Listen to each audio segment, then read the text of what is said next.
Generally, starting a business, I'd say number one is have a high pain threshold. That's it. There's a friend of mine who's got a good saying, which is that starting a company is like eating glass and staring into the abyss. That's generally what happens, because when you first start a company, there's lots of optimism and things are great, and then so happiness at first is high. Then you encounter all sorts of issues, and happiness will steadily decline, and then you'll go through a whole world of hurt. And then eventually, if you succeed, and in most cases you will not succeed, and Tesla almost didn't succeed, came very close to failure.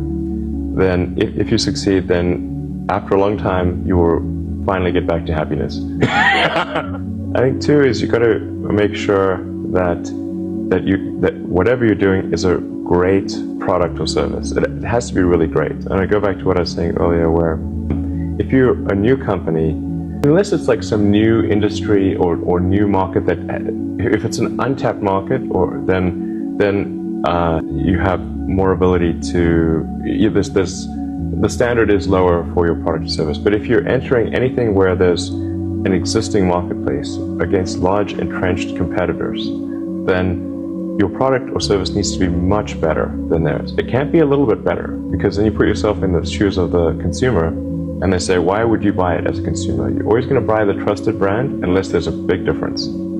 So a lot of times, this entrepreneur will come up with something which is only slightly better, and it can't just be slightly better. It's got to be a lot better. Number three, I'd say, is constantly seek criticism. A well thought out critique of whatever you're doing is as valuable as gold. And you should seek that from everyone you can, but particularly your friends. Usually your friends know what's wrong, but they don't want to tell you because they don't want to hurt you. So they'll say, oh, I want to encourage my friend, so I'm not going to tell him what I think is wrong with this product. Yeah.